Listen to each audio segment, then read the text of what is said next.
By the time বাড়ি পৌঁছেছি fatigue এইভাবে ধরেছে মনে হচ্ছিল কখন বিছানাতে যাবো আর ঘুমিয়ে পড়বো। ট্রাফিক খিদা সব মিলিয়ে এমন টায়ার্ড হয়েছি, ভাবলাম যাক একটা দিন ব্রেক নিই। যতই কমপ্লেন করি, ঘ্যান করি, কান্নাকাটি করি, অফিস যেতেই হয়, স্পেশালি এই ওয়েদারে। বাড়িতে ঢুকে গেলে তারপরে আর বেরোতে ইচ্ছা করে না। তোমার দৌড়ানোটাও একদম কুটি কুটি কুটি কুটি করে দৌড়াও। চারকোল বার্ন মার্কস রয়েছে, খেয়ে দেখো কেমন। তো সাজনা ডাটা সুন্দর কেটে রেখেছিলাম, এগুলো সেই গাছের থেকে পেরে আনা। দেখো কতটা কচি। আমি ভাবছি কি আমি একটা নতুন একটা শর্টস এর সিরিজ শুরু করব। যেহেতু কুক নেই, তাড়াতাড়ি রান্না শেষ করতে হবে, একসাথে যতটা পারা যায় করে ফেলতে হবে। আজকে ডিনারটা তো তোমাদেরকে রিনি হয়তো দেখিয়েছেই। এনি এস্টিমেট কতক্ষণ লাগবে? করতে পারবো না, আমি একটা জিনিস বানাচ্ছি। কি হয়েছে, সব ঠিক আছে কিনা? না, আমরা ঠিকই আছি, আমরা ভালোই আছি। টাচউড থু চারদিকে আমি আগে থুথু দিয়ে নেই। আমার মধ্যে একটু ওই বাটিকটা আছে যে আমি নিজেরটা নিজে করাই বেশি পছন্দ করি। কারণ কেন মনে আছে, কারণ কি এই লিপস্টিকটা কেনা দিলে প্রচুর ঘুরিয়েছিলাম একবার ওকে।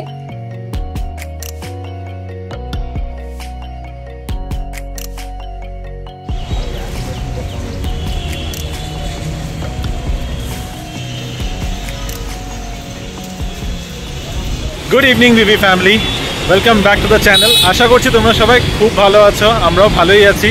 এখন বাজে বিকেল 5টা, আমি জাস্ট অফিস থেকে বেরোলাম। কুইক রাইডের জন্য অপেক্ষা করছি, আর অপেক্ষা করতে করতে ভাবলাম আজকে ব্লগটা শুরু করি। তোমাদের সাথে কালকে গল্প হয়নি, কারণ কালকে সত্যি ফিজিক্যালি আর মেন্টালি ভীষণ টায়ার্ড ছিলাম। একে তো শ্রাবণ মাসের প্রথম সোমবার ছিল, উপোস করেছিলাম, আর অনেকদিন বাদে এই উপোস করার একটা শুরু করলাম। তো উপোস করাতে না প্রচুর টায়ার্ড হয়ে গেছিলাম। মানে বাই দ্য টাইম বাড়ি পৌঁছেছি ফ্যাটিক এইভাবে ধরেছে মনে হচ্ছিল কখন বিছানাতে যাবো আর ঘুমিয়ে পড়বো। যদিও তখন ঘুমাইনি, প্ল্যান ছিল যে কালকে অফিস থেকে বাড়ি পৌঁছিয়ে তারপরে মন্দিরে যাব, মন্দির থেকে বাড়ি এসে খাওয়া দাওয়া করে তারপরে একটু রেস্ট নেব। তখন তো মাথার মধ্যে এটাই প্ল্যান ছিল যে সব কিছু তোমাদের সাথে ব্লগে শেয়ার করবো, কিন্তু একেবারেই হয়ে ওঠে নাই। অফিস থেকে বেরোতে কালকে লেট হয়ে গেছে, 6টা নাগাদ অফিস, না 6টা না 6:45 নাগাদ অফিস থেকে বেরিয়েছি। বাড়ি পৌঁছাতে অলরেডি আই থিঙ্ক 7:35 এরকম হয়ে গেছিলো। অলমোস্ট 1.5 ঘন্টা লেগেছে বাড়ি পৌঁছাতে। আর বাড়ি পৌঁছানোর পর প্রচণ্ড বৃষ্টি, অ্যাকচুয়ালি বৃষ্টির কারণে আরও লেট হয়ে গেছে। তো প্রচণ্ড বৃষ্টি, মন্দিরেও যাওয়া হয়নি, আর ওই ট্রাফিক খিদা সব মিলিয়ে এমন টায়ার্ড হয়েছি, ভাবলাম যাক একটা দিন ব্রেক নিই। তো ব্রেক নিয়ে আজকে আবার চলে এসেছি তোমাদের সামনে। কুইক রাইড মোটামুটি 2 মিনিট দূরেই আছে, বাকি এখন বাড়ি যাই, বাড়ি পৌঁছে তারপরে গল্প করব। জাস্ট এসে নামলাম এখন গাড়ির থেকে। এই বৃষ্টি কাদা মাটি এরকম ওয়েদারে আমার বাইরে বেরোতে একেবারেই ইচ্ছা করে না, কিন্তু কিছু তো করার নেই। যতই কমপ্লেন করি, ঘ্যান করি, কান্নাকাটি করি, অফিস যেতেই হয়। কিন্তু সত্যি একদম ভালো লাগে না। এই দেখো এইসব মাটি মুটি, আমার একদম গাটা ঘিনঘিন করে ওঠে। যাই হোক, এখন জাস্ট রিনির কল আসলো, বললো ডিমার্ট যেতে হবে। I don't like rainy weather, এটা তো তোমরা এতদিনে বুঝেই গেছো, কতবার যে বলে সেরেছি আমি। যাই হোক, এই কথা নিয়ে আর বলছি না। তবে যেটা বলছিলাম, রিনি ফোন করেছে জাস্ট আমার সাথে সাথেই যে ডিমার্টে যেতে হবে। তো বাড়ি গিয়ে ভাবলাম যে ব্যাগ না রেখে একবার ডাইরেক্ট যাই গিয়ে, কারণ বাড়িতে একবার ঢুকে গেলে, স্পেশালি এই ওয়েদারে বাড়িতে ঢুকে গেলে তারপরে আর বেরোতে ইচ্ছা করে না। তাই রিনিকে বললাম যে তুমি ব্যাগটা নিয়ে নিচে এসে পড়ো, একেবারেই ডিমার্ট যাই, বাজার টাজার করে তারপরে ঘরে ঢুকবো। ঘরে ঢোকার পর তারপরে আর বাইরে বেরোবো না। ড্রেস ট্রেস ছেড়ে একটুখানি বসবো, একটু কম্বলের নিচে ঢুকবো, তাহলে এনিওয়ে যাই হোক। কিন্তু এখন এই ঠান্ডা ওয়েদারে বলে তো দিয়েছে ওকে নিচে আসতে, কিছু একটা খেতেও ইচ্ছা করছে। বাইরের খাবো না ভাবছি, যদিও সরি একটু নিচে তাকিয়ে হাঁটছি, কারণ আমি ফুটপাথের উপর দিয়ে হাঁটছি, যেটা অ্যাকচুয়ালিটা ফুটপাথ তো না, এই যে ড্রেনেজের ইয়েটা দেখতেই পাচ্ছ। তো সাইড দিয়ে যেতে হয়। কোন সময় মাঝখানে ঢুকে বেরোবো কথা বলতে না, যেটা বলছিলাম, তো বাইরের খাওয়া খেতে ইচ্ছা নেই, কিন্তু খুব খেতেও ইচ্ছা করছে। ফট করে তো কন্ট্রোল করা যায় না। দেখি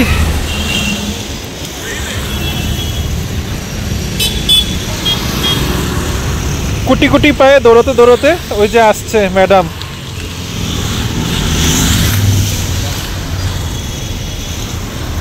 তাড়াতাড়ি,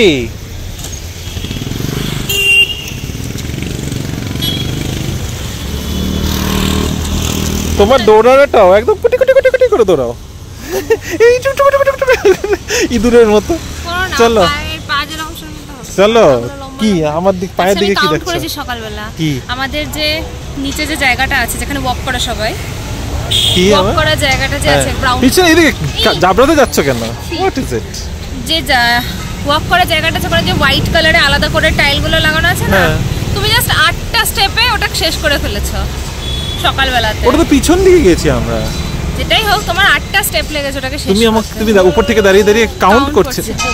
চলো। আমাদের ঘরের সামনে একজন বসে লিট্টি নিয়ে, litti chokha plus paratha and all.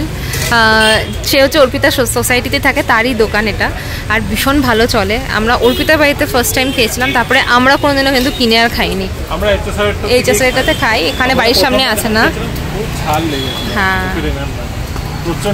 দেখি এটা এখন কেমন বানায়, বাট এখানে প্রচুর পরাঠা সবজি সব পাওয়া যায়, গোবি পনির। কিন্তু আজকে একটু খেতে ইচ্ছা হয়ে গেল, এই আমাদের জিভের উপরে কন্ট্রোলটা না আবার হারিয়ে গেছে আমাদের, আবার আনতে হবে। হ্যাঁ কি করে আনবে? ওই যে নিয়েছিলাম মাখানা স্ন্যাক্সের জন্য, অফিস থেকে এসে স্ন্যাক্স খাবো দেখে মাখানা নিয়েছি। আর কি নিলাম? অলিভ অয়েল নিয়েছি, একটু হেলদি করবো, হেলদি সোপ। লিটিটা কিন্তু দেখতে বেশ ভালোই লাগছে, বেশ ভালো চারকোল বার্ন্ট মার্কস রয়েছে। খেয়ে দেখো কেমন। চামচ নেই, হাত দিয়ে খাও।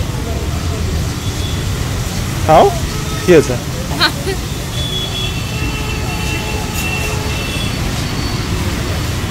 ওকে, গুড, নট গুড, ওখানের মতো না। আমি জানতাম কম্প্যারিজনটা অটোমেটিক চলেই আসবে। চোখা দিয়ে খাও।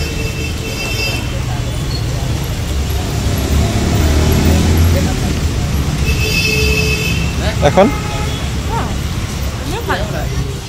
বাইরে থেকে এসে বাজার হাট করি, তারপর রিনি ঢুকে পড়েছে কিচেনে। আজকে রান্না বান্না হচ্ছে, ভাত হচ্ছে, এখানে কড়াইতে কি আছে জানি না, ঢাকা। প্রেসার কুকারে নিশ্চয়ই ডাল হচ্ছে। ডাল সেদ্ধ হয়ে গেছে, কড়াইতে আছে। ও সজনা ডাঁটা সুন্দর কেটে রেখেছিলাম, এগুলো সেই গাছের থেকে পেরে আনা। দেখো কতটা কচি, একদম গ্রিন। মিষ্টি কুমড়া আমি অর্ডার করে দিয়েছি, আর টুনা আনিয়েছি আমি, টুনা, বুঝেছো? আজকে খাবো না, খাবো অন্য কোনো দিন। টুনা অনেকদিন না হয়েছে আনি নেই, প্রায় বছর ঘুরে গেছে। সেই মাই চিকেনের মোড় থেকে একবার এনেছিলাম না? হ্যাঁ ওটাই তো, ওই বাড়িতে। আরো বেশি হয়ে গেছে বছর, তো এখানে আসাতেই ঘুরে গেছে, আরো অনেক আগে। আর তার সাথে কিছু হবে? পনিরের কি বানাবে? পনিরের তরকারি। আমি ভাবছি কি, আমি একটা নতুন একটা শর্টস এর সিরিজ শুরু করব রান্নার। What do you think? Recipe but series, কথা বলার সিরিজ। আমি বলবো, আমরা বলবো। তুমি বানালে তুমি বানাবে, হ্যাঁ তুমি বানালে তুমি বানাবে, তুমি বলবে। আমি বানালে আমি বলবো। সবাই খুব সুন্দর ভিডিও করে, অন্য টপিকে যাচ্ছি না, শর্টস বানাবো, জাস্ট শর্টস, কারণ এখন শর্টসও 3 মিনিটের হয়, তো 3 মিনিটে ভালোই করা যাবে। অন্য একটা গল্প করতে করতে রান্না করে, সেটা ওটা আমি জানি না, আমি তো কি গল্প করব আমি খুঁজেই পাই না। মানে আমি ভাবি যে কি করে এটা হয়, কি করে করে। তোমার সাংসারিক যাতনার গল্প করবে আর কি। আমার সংসারের যাতনার থেকে বেশি তখন অফিসের কথা চলে আসে খালি। তোমার অফিসের যাতনা বেশি। আচ্ছা পনিরের কি বানাবে? ওই ঝোল, মটরশুঁটি আলু মটরশুঁটি দিয়ে? হ্যাঁ, not the milk thing. No, not the milk thing. সব সময় যদি তুমি স্পেশাল খাবে তাহলে স্পেশাল। ওটা কোনো স্পেশাল না, ওটা সিম্পলই হয়। না ওটা স্পেশাল, ওটা বানাতে সিম্পল, কিন্তু জিনিসটা তো স্পেশাল। কিন্তু আমি আরো একবার দেখাবো তোমাদের এই সজনা ডাঁটাগুলো। দেখো একদম গ্রিন, যেটা ওগুলো এত কচি, আমার কিছু ছাড়াতেও হয়নি। আমাদের কিচেনের একটা লাইট গেছে নষ্ট হয়ে, এখানে একটা টিউব লাইট থাকে, সেটা একদম খারাপ হয়ে গেছে, তাই জন্য কিচেনটা বেশ অন্ধকার। তো ভিডিও করতে গেলে হয়তো তোমরা লাইটিংটা আলাদা দেখতে পাবে। আজকে অনেক কিছু রান্না করছি নিরামিষের মধ্যে। একটা তো ওই কুমড়ো আর ডাটা দিয়ে একটা চচ্চড়ির মতো বানাচ্ছি সর্ষে বাটা দিয়ে। তো অলরেডি সবজিগুলো ভাজা হয়ে গেছে, পনিরের তরকারি করাও হয়ে গেছে, আর সবজি দিয়ে ডাল সেটাও হয়ে গেছে, ভাতও হয়ে গেছে। মানে তিনটে বার্নার থাকার জন্য না এই সুবিধাটা থাকে, এবং সেই সুযোগটা নেওয়া উচিত। মাঝে মাঝে আমরা নিই, মাঝে মাঝে নিই না। তো এখন থেকে ভেবেছি যে না, যেহেতু কুক নেই, তাড়াতাড়ি রান্না শেষ করতে হবে, একসাথে যতটা পারা যায় করে ফেলতে হবে। বাড়িতে অনেক কিছু এখন চেঞ্জেস হয়েছে, কারণ ভাইয়ের জিনিসগুলো আজকেই কুরিয়ার হয়ে গেছে সকালবেলাতে। তো বেশ অনেক কিছু জিনিসপত্র ছিল যেগুলো সাথে করে এনেছিল, আবার ওগুলো সব গুছিয়ে গুছিয়ে পাঠানো, সেটা একটা বিশাল বড় ব্যাপার। প্লাস ও তো এখানে প্রচুর শপিং করেছে, তো ওতেই ওর অর্ধেক জিনিস ভরে গিয়েছে বলতে পারো। চলো এখন আমি কিচেনে এইসব প্রিপেয়ার করে নিই, তোমাদেরকে রান্নাগুলো হয়ে গেলে দেখাবো দেখতে কেমন হয়েছে। আজকে ডিনারটা তো তোমাদেরকে রিনি হয়তো দেখিয়েছেই। এখানে রয়েছে পনির আলুর তরকারি, আর সাথে রয়েছে হলো সেই সাজনা ডাটা যেটা তখন এনে বানাচ্ছিল সাজনা ডাটা, আর সাথে রয়েছে হলো ডাল উইথ গাজর, আর সাথে আরো কিছু কিছু আছে, মটরশুঁটি দিয়েছে, সাম কাইন্ড অফ ডাল। আর এখানে রয়েছে আমার ভাত। আর রিনি ওখানে কিচেনের মধ্যে বানাচ্ছে হলো রুটি ওর নিজের জন্য। হঠাৎ করে আবার মাথায় আসলো যে ও রুটি বানাবে, আর সাথে ফোনের মধ্যে কার সাথে কথা বলছে। চলো, রিনি যতক্ষণে ওদিকে রুটি বানাচ্ছে আর ফোনে কার সাথে কথা বলছে আমি জানি, কার সাথে কথা বলছে এমনি বললাম, শিলিগুড়িতে মায়ের সাথে কথা বলছে। আর আমি বসে গেলাম খেতে, আস্তে ধীরে শুরু করি আমিও। রুটি বানাতে বেশি সময় লাগে না, ওর ছটপট হয়ে যায়। রুটি মাখাই ছিল, মানে আটা মাখাই ছিল, তো ঝটপট হয়ে গেছে। রিনি এই হয়ে গেছে, ওকে আসো। তোমার কি অফিসের কাজ আছে এখন? কতক্ষণ লাগবে?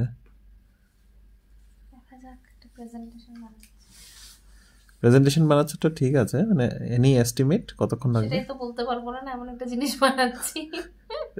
12টা বাজে তো, বাজে না? হ্যাঁ বাজে তো, 12:10 বাজে। মোটামুটি কালকেই লাগবে? আজকে দেওয়ার ছিল, টাইম চেয়েছি কালকে।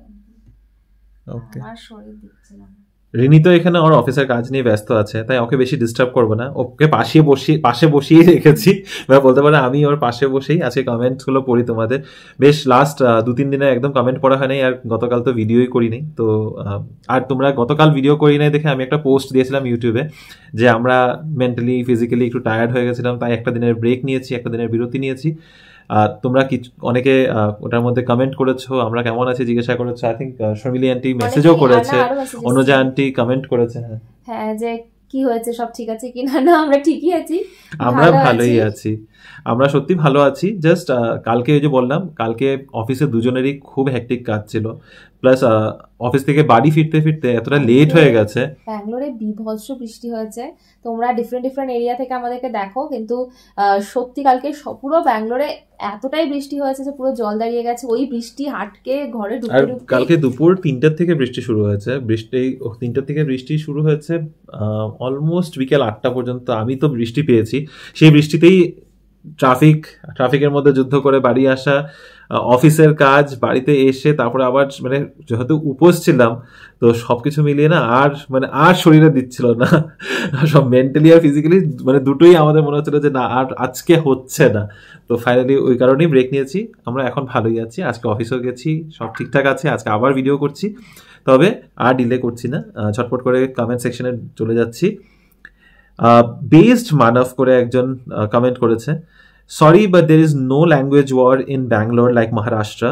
We Kannadigas are not doing anything like that. Bangalore is safe for migrants, but we expect everyone to learn Kannada for the betterment of both of us. We did not say that there is a language war between Kannadigas and all other people. আমরা এটা কখনোই বলিনি। আমি সবসময় maintain করেছি যে যেখানে থাকো ওখানে ল্যাঙ্গুয়েজ কিছুটা হলেও জানা উচিত। আমি আসামে ছিলাম, আমি অ্যাসামিজ শিখেছি, জানি, যদিও ওইটা ওখানে ম্যান্ডেটরি ছিল, স্কুলে পড়তেই হতো, বাট স্টিল ওই অতটুকু জানতেই হয়। হ্যাঁ ওটাই বলছি। কর্ণাটকাতে আছো তো কর্ণাটকাতে যখন আছো কান্নাডা জানলে তোমাদেরই সুবিধা, আমাদেরও সুবিধা। অ্যাটলিস্ট বেসিক কনভারসেশনের জন্য জানাটা, I don't think there is a mistake in learning Kannada, and I never said there is. The language war thing that has come up was because there is a certain section who makes it a war, who imposes it rather than mutually collaborating on making people learn or basically trying to make them understand why Kannada is important. That's it. For one, I love learning and I do not have a problem with learning Kannada. In fact, I know a few words and I communicate whenever it's possible. যেহেতু কমেন্টটা কোনো একজন কানাডিকা লোকই লিখেছে আর ইংলিশে লিখেছে, সেই জন্য আমি ইংলিশে রেসপন্সটা দিলাম। অমৃতা চ্যাটার্জি লিখেছে, রিমোট টাচউড তোমার ওয়ার্ক লাইফ ব্যালেন্স এত ভালো, বেশি আর কিছু বলো না এই নিয়ে। আমাদের তো ব্রেক নিয়ে লাঞ্চ করাও মাঝে মাঝে মুশকিল হয়ে যায়। সত্যি ওর পার্টটা মনে হয় টাচউড থু চারদিকে আমি আগে থুথু দিয়ে নেই না, তবে এটা I know this is a blessing. আমি ওইটাই জাস্ট তোমাদের সাথে শেয়ার করলাম। সবসময় এরকম ছিল না, সবসময় এরকম হয় না। ইটস ভেরি রেয়ার যে এরকম ম্যানেজার পাওয়া। ইটস নট দ্য কাজ কিন্তু সবার থাকে, আমাদেরও কাজ থাকে, আমাদেরও যখন হেক্টিক হয় তখন হেক্টিক হয়ে যায়, তখন ওটা ডিমান্ড করে that your work demands that you give that much attention and time. কিন্তু ম্যানেজারের অতটা কি বলবো আন্ডারস্ট্যান্ডিং হতে হয়। লাইক আমি আই এম অলসো ম্যানেজার, আমারও আন্ডার টিম আছে, so you have to know যে কোথায় ওয়ার্ক লাইফ ব্যালেন্সটাকে কিভাবে ব্যালেন্স করতে লাগে আর কখন করতে হবে। এনিওয়ে নেক্সট কমেন্টে যাচ্ছি। র্যান্ডম মুভি টক্স করে একজন কেউ লিখেছো, স্যার ভিডিও এডিট করতে চাইলে জানাবে, এডিট করি। Well thank you for the offer. কোনোদিনও যেন এত বড় ব্লগার হয়ে যায় যেখানে এত কাজে আমরা ব্যস্ত হয়ে থাকি, অনেক কিছু করব, তখন সাথে সাথে এমন একজন এডিটরকে চেষ্টা তো করবো যে আমি নিজেই যেন শিখে যাই আর একটু বেটার এডিটিং করা। এটাই আমি দেখো আমার মধ্যে একটু ওই বাতিকটা আছে যে আমি নিজেরটা নিজে করাই বেশি পছন্দ করি, কারণ আমার আরেকজন করবে ওটা পছন্দ হবে না, তারপর 10 বার মাথা খাবো। হ্যাঁ সামডে যদিও আমরা সত্যি এতটা বড় হয়ে যাই চিন্তা করব, it's an option, but right now একেবারেই ভাবছি না। But thank you for this offer. Anuja aunty লিখেছে, আমিও সেই সময়ের ভিউয়ার, কিন্তু আমি এখন জিও স্টার দেখি, বয়স হয়েছে নিশ্চয়ই কিন্তু ইয়াং থাকার চেষ্টা করি, এটাই তো দরকার, মন থেকে ইয়াং হওয়া উচিত। বয়স age is just a number, you can be 4, you can be 40, you can be 80, but মন থেকে ইউ হ্যাভ টু বি যে হ্যাঁ আমি অ্যাডাপ্ট করতে চাই। সেটা যে কোনো জায়গা বলো, যে কোনো বয়স বলো, যে কোনো নতুন জিনিস শেখা, কোনো নতুন জিনিস করা, কিছু ওই আগ্রহটা থাকতে হয়। আগ্রহ থাকলে না সব পেরে যায়। যেমন রিনি আমি আগেও বলেছি, রিনি কিন্তু বিয়ের আগে একদম রান্না করতো না, বিয়ের পরেই ও শুরু করেছে, আর যেহেতু ওর মধ্যে ওই ইন্টারেস্টটা ছিল, she is now an amazing cook. Oh my god, it's as if I don't tell you, এখন এমন হবে ও মাই গড বলছো, আমি তোমাকে বলি যখন ভালো হয় আই ডু কমেন্ট। আজকে কেমন খেয়েছো? আজকে তো খুব ভালো খেয়েছি। সাজনা ডাটাটা তো ফিঙ্গার লেকিং করছিল, আই থিঙ্ক এইটুকু পড়ে আছে, তোমাদের বাকিটা যতটুকু দেখালাম লিটারালি এইটুকু পড়ে আছে, ওইটা হয়তো আমি শেষ করে দিতাম, তারপরে মনে হলো যে না একটু বেশি বাড়াবাড়ি হয়ে যাবে। আচ্ছা সরি, মৃদুলা আন্টি লিখেছে, গুরগাঁও থেকে দেখছি, সবকিছু ওকে আছে, আর কালেকশন দারুন লিখেছে, কালেকশন খুব দারুন ছিল। By the way thank you ওই রেসপন্সের জন্য তোমাদের। অলরেডি আই থিঙ্ক 2টো শাড়ি তো হয়ে গেছে, 2 3টে যাই না, আমার ঠিক কাউন্ট যাই না, but thank you for the response. কিছু শাড়ি বুক হয়ে গেছে, যারা এখনো বুক করো নাই বা কোনো শাড়ি পছন্দ হয়ে থাকে প্লিজ স্ক্রিনশট নিয়ে রিনিকে মেসেজ করে দিও 9731141174, এটা মাঝখানে প্রমোট করে দেওয়ার মতো হয়ে যাচ্ছে। তো we will move to the next comment. Shakuntala aunty লিখেছে, সব দেখতে পাচ্ছি লন্ডন থেকে। শকুন্তলা আন্টি অনেকদিন বাদে কমেন্ট করেছে। শর্মিলা আন্টি ফ্রম শিলিগুড়ি, রসের সাথে বাঙালি লিখেছে, তোমরা এত প্রাণ খুলে হেসে কথা বলো, মন এমনি ভালো হয়ে যায়, তখন সব টেনশন ভুলে যাই, তোমরা অনেক ভালো থেকো। Thank you. যাই না, আমরা ডেলিভারেটলি তো এটা করি না, কিন্তু কথা বলার সময় মুখ গম্ভীর করে কথা বলতে তো ভালো লাগে না, তাই না বলো? রিনির মনে হয় ঘুম পেয়ে যাচ্ছে, I can see it in her eyes. পাচ্ছে কিন্তু আমি ঘুমোতে পারবো না। ঠিক আছে, তাড়াতাড়ি শেষ করুন। কতক্ষণ লাগবে? আমি এখন আবার জিজ্ঞাসা করছি আমি কতক্ষণ লাগবে। এত বিরক্ত লাগে প্রশ্নটা, কতক্ষণ লাগবে? দেবজানি গোলবেশ লিখেছে, was waiting for your blogs. Thank you. I think কালকে একটু দেরি হয়ে গেছে ব্লগ আপলোড করতে, রাত 10টার কাছাকাছি আমি ব্লগ আপলোড করেছি। শর্মিলা লিখেছে, এত দেরি কেন রিমো ব্লগ পোস্ট করতে? ওই যে বললাম, কালকে অ্যাকচুয়ালিতে খুব কাজে ব্যস্ত ছিলাম, এডিট করার সময় হয়নি, আর যেহেতু অলরেডি ফেটিক ধরে গেছিল না, এডিট করতেও কালকে সময়টাও বেশি নিয়েছি। রাজেশ লিখেছে, বৌদি you got a very caring husband who still remembers your lip shade brand when you met him for the first time. এইটা আমার কমেন্ট আমি পড়েছি তো না, ওর মনে ছিল না, ওর মনে থাকার কথাও না। হ্যাঁ, কেন মনে আছে? কারণ কি এই লিপস্টিকটা কেনার জন্য আমি প্রচুর ঘুরিয়েছিলাম একবার ওকে, আর লাইফস্টাইল থেকে কিনেছিলাম, সেটা লাইফস্টাইলে পাচ্ছি না, কোথাও পাচ্ছি না, আর তখন আমি ওকে বারবার বেরি বসি চাই এত বলেছি। I remember this for this very instance, কারণ এটা নিয়ে প্রচুর চর্চা হয়েছিল, নাইকাতেও পাওয়া যাচ্ছিল না, একবারই পেয়েছে, তারপর থেকে ও মানে লাস্ট 3 বছর ধরে ওই সেম শেডটা খুঁজেছে, বাট কোথাও অ্যাভেলেবল নেই। দেবজানি লিখেছে, রিমো বার্গারের প্যাটিটা দেখতে চাই, detail recipe. Sure, this is very simple, খুব ইজি। আমি আরেকবার নেক্সট টাইম যখনই বানাবো, বানাতেই পারি, অ্যাকচুয়ালি দুজনই আছি, একবার নেক্সট টাইম যখনই বানাবো আমি এটা রেসিপি শর্টসে ডেফিনেটলি শেয়ার করবো। এমনি তো আজকে বলছিলাম না, একটা আমার খুব ইচ্ছা আছে একটা নতুন সিরিজ শুরু করার, একটু গল্প করে করে যদি তোমাদের সাথে রেসিপি শেয়ার করতে পারি। অনেকে দেখি করতে, তবে হ্যাঁ ওরকম গল্প না যে রান্না করতে করতে রান্না করছি আর কিছু অন্য কিছুই বলছি, যেটা রান্না করছি সেটার বিষয়ে তোমাদের সাথে গল্প করতে করতে বলবো। মৃদুস্মিতা দে লিখেছে তোমাদের কি রেন্টেড ফ্ল্যাট না নিজের? একদমই রেন্টেড ফ্ল্যাট। আমরা ব্যাঙ্গালোরে ভাড়া থাকি, আমাদের এখন অব্দি নিজস্ব কোনো বাসা তৈরি হয়নি এখানে। নিজস্ব আমাদের এখানে এখন এটা আমাদের নিজস্ব। আর আমাদের কোনো ওরকম ইন্টারেস্ট নেই। তোমরা আগে যদি ব্লগ দেখে থাকো দেখেছো হবে যে আমাদের এখন আপাতত তো কোনো প্ল্যান নেই ব্যাঙ্গালোরে নিজের বাড়ি করে সেটেল হওয়ার। যদি by God's grace or fortunately or unfortunately যদি এরকম হয় যে আমাদের ব্যাঙ্গালোরেই থাকতে হচ্ছে তবে চিন্তা করা যাবে। সুস্মিতা লিখেছে আমি 30 বছর ধরে দিল্লিতে আছি, একটাও বাঙালি বিয়ে বাড়ি খাইনি, please invite me two. I think এটা প্রবাসী বাঙালিদের সবারই একই সমস্যা। এখানে বাঙালি বিয়ে হয় না, হয় কিন্তু তাদের মানে আমরা আমাদের চেনা জানার মধ্যে হয় না।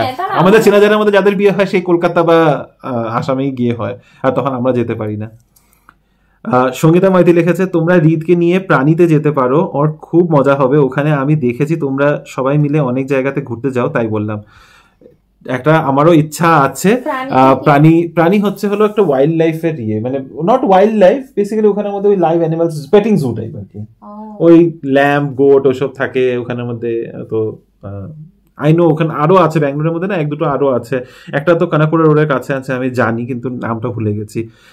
জানি না যদি হৃদের ওরকম কোনো ইন্টারেস্ট থাকে বা যদি বনুয়ারা কোনোদিনও প্ল্যান করে যাবো, যদি সাথে যাওয়া হয়। অনুজ আন্টি লিখেছিল রাইট, আমি যেটা বললাম অনুজ আন্টি শর্মিলি আন্টি সবাই লিখেছে গেট ওয়েল সুন, আমরা ভালোই আছি, আবারও বলছি আমরা কিন্তু ভালোই আছি। বিপ্লব দাস লিখেছে এই হোটেলের অ্যাড্রেস প্লিজ, এটা হচ্ছে কলকাতা পাইস হোটেলের ব্লগটাতে কমেন্ট করেছো। হোটেলের অ্যাড্রেসটা ডেসক্রিপশনে দেওয়া রয়েছে, প্লিজ ডেসক্রিপশনটা একবার দেখা, একদম টপেই উপরেই কলকাতা পাইস হোটেলের অ্যাড্রেস, ফোন নাম্বার সব ডিটেলস দেওয়া রয়েছে। তাও আরেকবার বলে দিচ্ছি আর কমেন্টের মধ্যে লিখে দেবো, অ্যাড্রেসটা হচ্ছে হলো চিনাপ্পানাহাল্লি, জীবিকা হসপিটালের খুব কাছে। কৌশিক লিখেছে তোমাদের কালকের ভিডিওটা আজ দেখলাম, অনেকদিন পর একটা ব্রেক, অ্যাটলিস্ট আমি যবে থেকে দেখা শুরু করেছি। Take care and get well soon. আবারও বলছি থ্যাংক ইউ কৌশিক, আমরা ভালো আছি। আর না কালকে thank you for being a viewer of our blogs again, thank you so much. কিন্তু না আমরা দুজনেই এখন ভালো আছি and we have recovered from that physical and mental tiredness. না আমার অনেক দিনের ছুটি চাই। নাও ছুটি হয়ে গেল, ব্যাস ওই ছুটি চাই, ছুটি যে লাগবে এটা ম্যানেজারকে বলতে আর শেষ ওখানেই। আর লাস্ট কমেন্ট আজকের হচ্ছে রেশমির, একটা খুব সুন্দর প্রপোজাল দিয়েছে আমাদেরকে। অন্তরাদি তোমরা মার্কেটা ফেব্রুয়ারিতে চলে এসো, ফেব্রুয়ারি ফার্স্ট উইকে আমার বাড়িতে বিয়ে আছে ভাইয়ের, তখন মিট আপও হয়ে যাবে আর তোমাদের সাথে, আর বিয়েতেও আসবে। What do you want to say? কি বলতে চাও? নিশ্চয়ই আসবো, ডেকেছো আমি ক্যামেরাটা সামনে নেই এবার, ডেকেছো যখন নিশ্চয়ই যাবো। যাবে সত্যি, খালি সেই সময়টাতে গিয়ে পৌঁছতে পারলে হয়, কারণ এরকম প্রচুর বিয়ে বাড়ির নেমন্তন্ন আসে আর আমরা গিয়ে পৌঁছতে পারি, এটাই হচ্ছে আমাদের দুঃখ। যদি আমরা যাই সত্যি, যদি আমরা ফেব্রুয়ারিতে যাই ওই বিয়ে বাড়ির জন্য, না সে তো নিমন্ত্রণ হয়ে গেছে এখন অলরেডি, ও ওপেনলি সবার সামনে বলে দিয়েছে, কিন্তু কথাটা হচ্ছে আমরা যদি এই বিয়ে বাড়িতে যাই মানুষ আমাদেরকে না পেটে খেয়ে ফেলবে। আমরা নিজেদের আত্মীয় স্বজনের বিয়ে তো যাইনি পর্যন্ত, না মার্কেটে যাওয়ার ইচ্ছা তো আছে এই শীতে, দেখা যাক কখন যাই। তবে everything depends on everything basically। তো চলো আজকের এই ভিডিওটাকে আমরা এখানে শেষ করছি। ভালো থেকো, সুস্থ থেকো। আজকের এই ভিডিওটার মধ্যে যদি কিছু ভালো লাগে থাকে please like, share, comment and subscribe to our channel Bengaluru Bengalis. ভালো থেকো, সুস্থ থেকো। আজকের এই কমেন্ট সেকশনটা অনেকটা লম্বা হয়ে গেছে, তাই আর সময় নিচ্ছি না। দেখা হবে তোমাদের সাথে আবার কালকে নতুন দিন, নতুন ব্লগ, নতুন কিছু গল্প নিয়ে। Till then stay safe and bye bye, good night.